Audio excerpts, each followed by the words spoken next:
You know, we've heard many reports from the first responders, some of the international search and rescue teams that were deployed, and how they were affected by what they saw in the earthquake. And you, having been on the ground and having to assume this leadership position, how did you do it? I mean, what allowed you to be able to move forward? What helped you?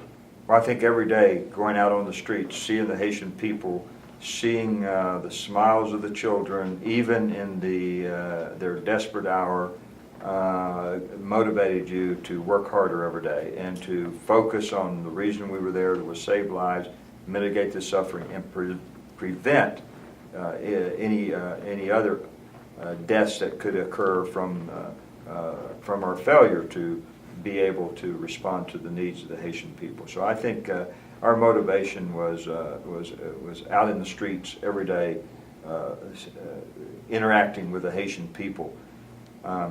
But this was traumatic. I mean, over 200,000 people that were dead, particularly in the first few days. The death that was just on the streets, and the challenge that the United Nations faced with the government of Haiti, just addressing that, and how do you pick up and bury and properly take care of that potential problem that could happen if you don't address it. That was a tremendous challenge that all the first responders and all those that were on the ground, and then those that were personally affected. I mean, there are multiple examples of tremendous resilience and leadership, to include the deputy commander for the MINUSTA forces, Major General Toro, who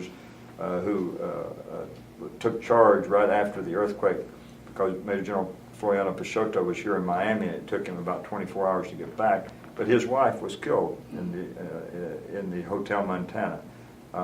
Policeman, I met a policeman the day after the earthquake, who virtually entire family was killed, but he was on duty in City of Soleil with his policeman, even though he had lost his family. So this tragedy affected at every level, but yet somehow they found it within themselves to step forward and show the leadership they needed to address the situation. But I think it was just what you saw on the streets that gave everybody the drive to continue. Mm-hmm.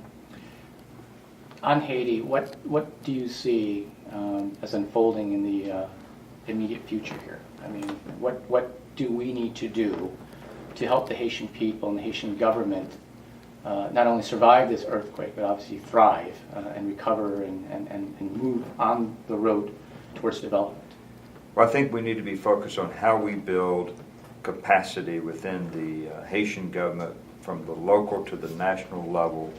So as we, to use a term, build back better with this recovery and reconstruction effort, how do we build capacity from the international community perspective, as well as all those donors who are going forward, so that the Haitian government had the governance and the capacity at every level, so that in the decades that come, they can have the capabilities to react to these disasters themselves, hopefully, and don't need this level of international assistance.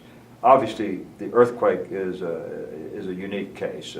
Regardless of what country this would have occurred in, they would need the international community response. But in terms of being able just to address normal disasters that come their way too often, unfortunately, like a hurricane, I think the NGO community and international community, as they look forward, really need to figure out how we build capacity, at the same time provide basic necessities for the people to survive on a day-to-day basis. General, you are the military deputy commander here at Southern Command.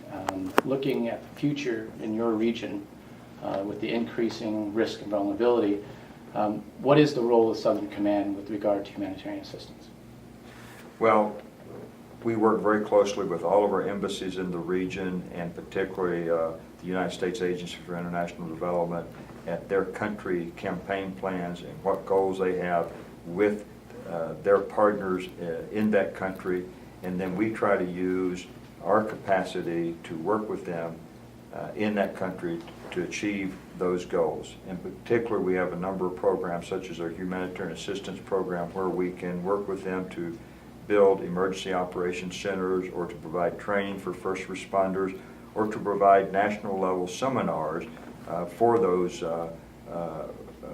folks who are either working at the national level or local level. And we do an exercise at least once a year where we bring these both military and civilian organizations together and basically run a command post exercise on a disaster and how they would respond and how the military within a particular country plays a role in that and what capacities the civilian government has and what capacity the military has and under what circumstances do they see that they would need international aid or be asking U.S. Government for assistance, and then explain to them how we go about doing it and then share lessons from what has happened before so that we hopefully will be better prepared the next time. One last question, General. Who are your heroes and why? Well, one of my heroes that comes to mind is, of course, Omar Bradley. I think General Bradley exemplifies a soldier, statesman, and humanitarian in what he did in his particular career. And I think as a military officer, while we are trained to defend our nation and to answer the call to duty, I think what we saw in Haiti, a call to duty comes in many forms in many ways. And I think as a soldier serving in Haiti, I got great personal and professional satisfaction being able to respond and provide assistance to the Haitian people in their time of need. And I think I speak on behalf of all those soldiers, sailors, airmen, and Marines that came there. Nothing is more gratifying than to be able to render humanitarian assistance working with the international community. In this particular case, and the Haitian people were extremely heartwarming and showed great resilience. So they really motivated us every day and lifted us up as we worked with them. So I think General Bradley's career, he's always been a hero of mine, but for those reasons. Great. General, thank you very much for coming on the Leadership Corner and also providing leadership and inspiring the next generation of leaders. Okay. Thank you very much.